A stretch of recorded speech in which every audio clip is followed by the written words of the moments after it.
Welcome back to the topic Principles of Inheritance and Variation. In this video, we are going to discuss inheritance pattern of X-linked diseases. So let's try to understand what is X-linked recessive inheritance. In the last video, we understood that autosomes, which are going to control the somatic characters, the genes by mistake, that is due to mutation, may get shifted onto the X chromosome or onto the Y chromosome. If the genes get located on the X chromosome, then it is called as X-linked inheritance. If the gene which is responsible for this inheritance is dominant, then it is called dominant X-linked inheritance. If it is recessive, then it is called as a recessive X-linked inheritance. So for the X-linked recessive inheritance, the best examples are color blindness and hemophilia.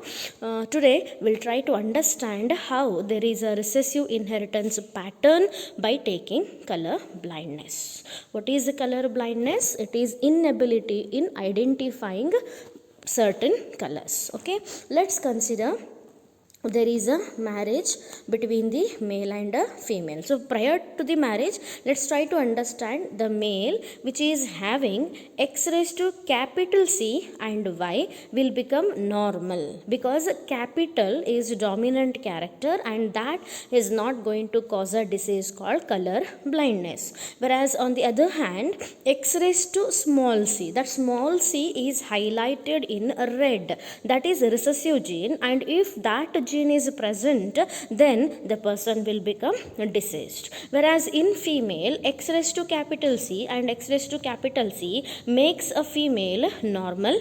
Whereas if she is having X raised to capital C and X raised to small c, then she will become carrier. She will be normal, but she is going to carry the disease to the next generation.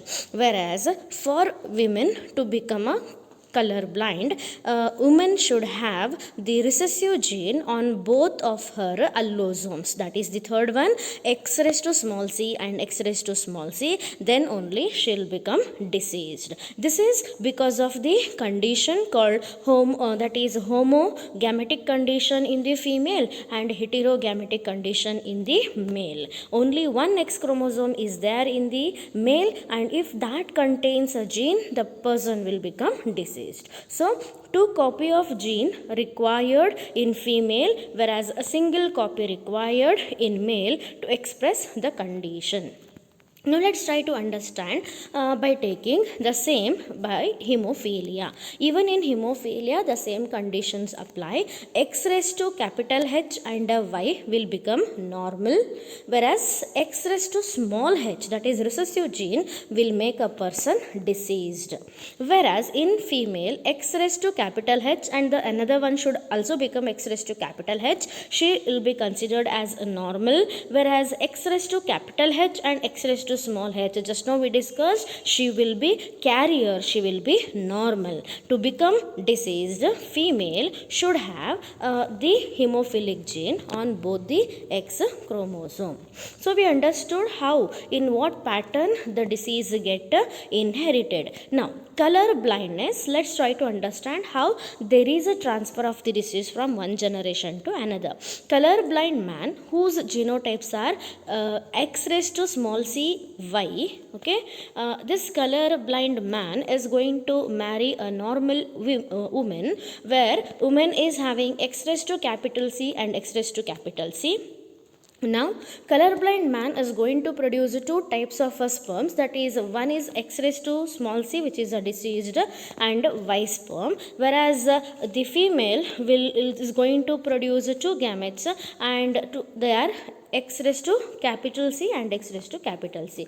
To understand this in detail, let's take the help of Punnett checkerboard. We know how to represent the gametes. Okay, so on the top usually the male gametes will be written, on the adjacent side it is a female gamete. So if we start multiplying, the first one is x raised to capital C and x raised to small c, that means she is a carrier, whereas x raised to capital C and y, that is son is born and he will be normal, whereas third one is x raised to capital C and x raised to small c, once again daughter will be born and she will be carrier, whereas in the last there will be x raised to capital C and y. So all the daughters are normals but they are carrier and all the sons are normal.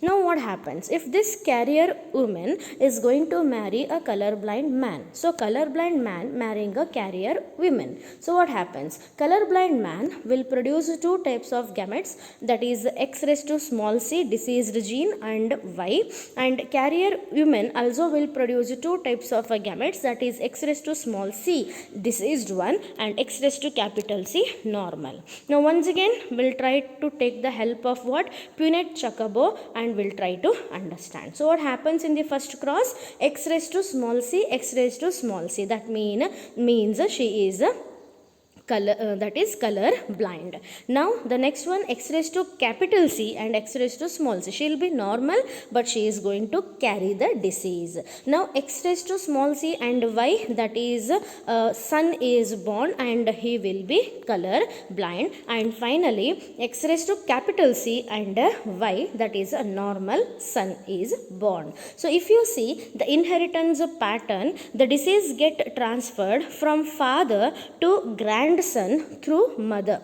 So such a type of inheritance where the disease gets transferred from father to grandson via the daughter, then it is called as a crisscross inheritance that we discussed in the previous video. Okay, so in this video we discussed about inheritance pattern of X linked disease.